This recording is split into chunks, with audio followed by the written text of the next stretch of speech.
All right.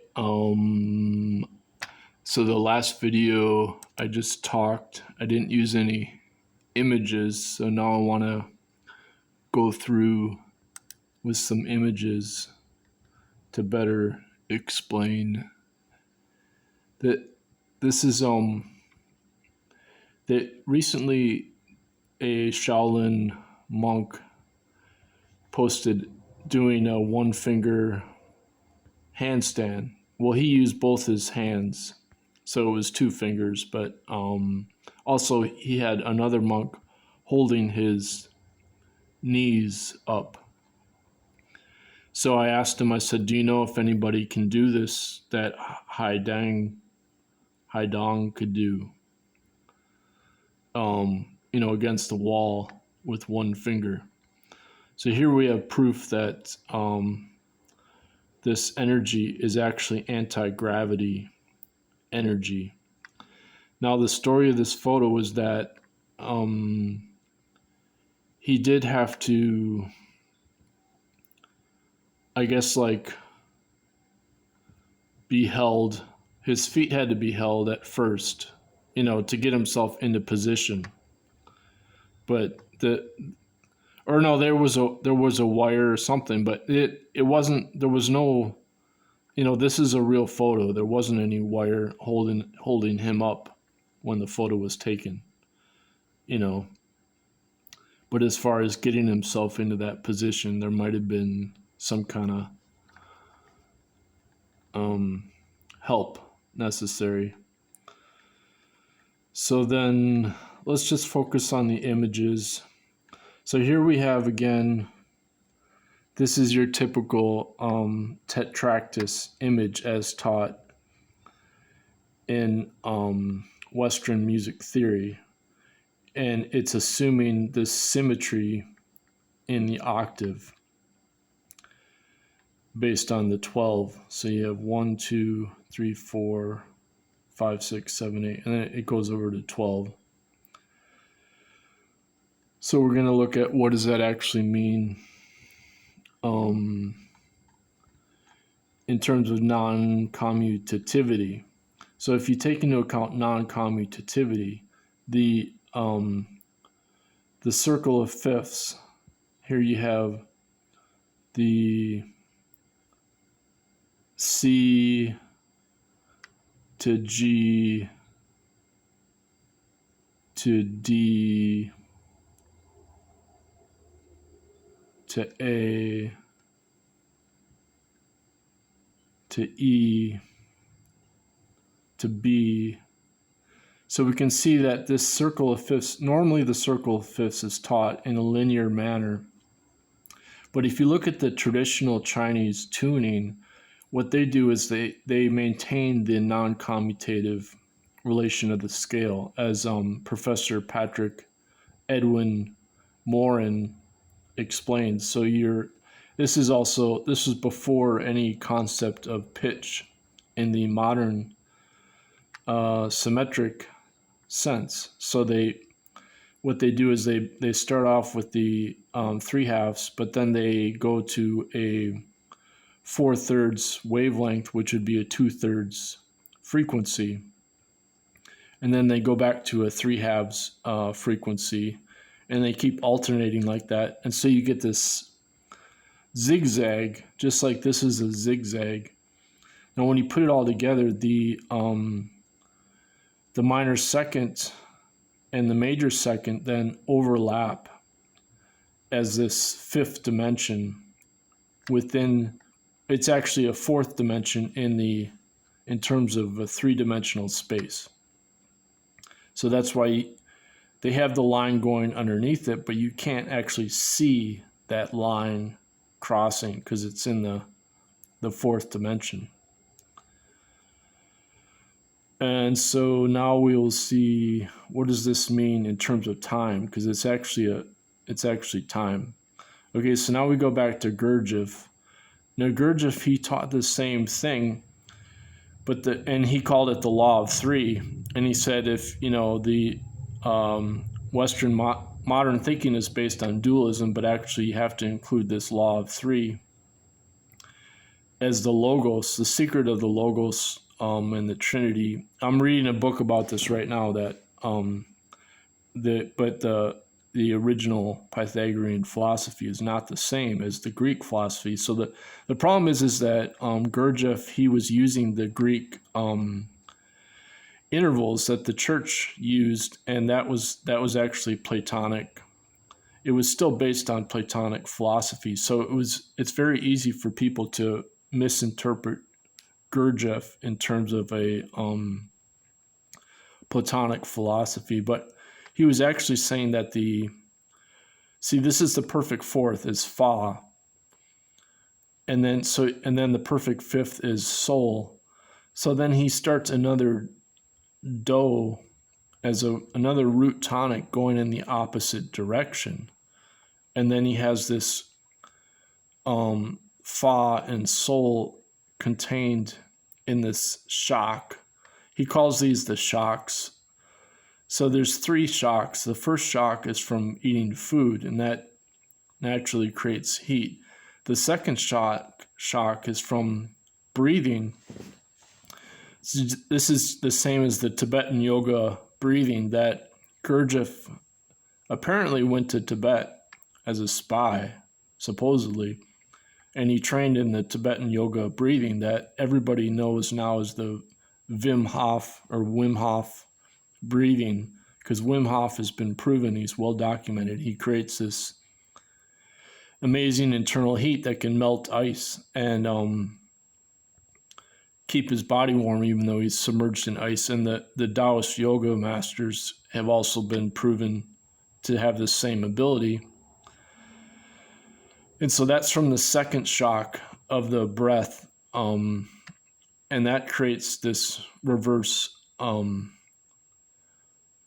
octave the other way.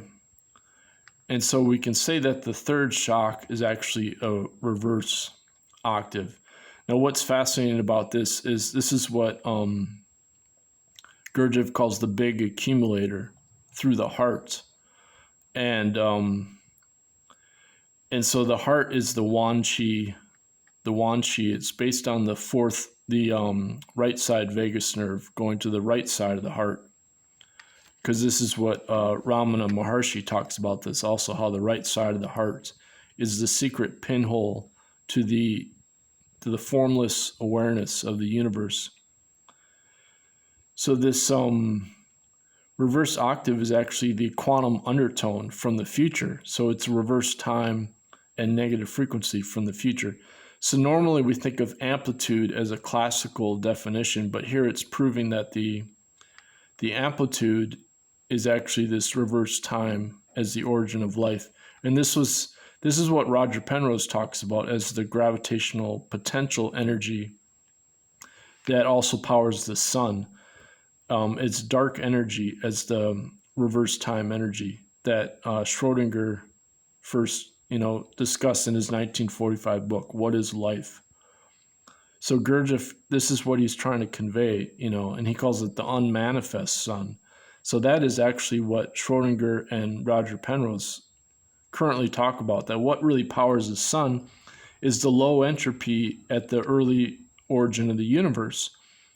And it's due to that low entropy as the gravitational potential or reverse time energy that then you have the quantum entanglement that enables solar fusion. And it's that same reverse time or relativistic quantum non-locality that also creates life on Earth. So Gurdjieff was, he's trying to convey the same principle through his experience in alchemy training. So obviously, people misinterpreted him. So you get like a lot of Westerners, they'll teach Ouspensky as if Ouspensky knew what he's talking about. Ouspensky, I literally tore out the part of the books that were Ouspensky, going off, because most of the book, this In Search of the Miraculous, is actual literal quotes of Gurdjieff. So that's fine. But it's when Ouspensky Ouspensky left Gurdjieff, and so that's the problem there. Okay, so here, let's go back to the basic. So here's your basic. The problem here then is that you have the fundamental as being actually is defined as the octave. It's the second harmonic. And then with the wavelength is 2. And this is the problem, is they're trying to get rid of the 1 based on listening. So then they have to have a double octave as the first octave, the fourth harmonic, because the octave is the 1. Instead of and then you don't have the 0, so there's a logical paradox here, it's literally scientists, they spent like 40 years discussing what is the harmonic of a string, of a wave string, as it vibrates. And you had the two Brunelli brothers, and you had Euler, and you had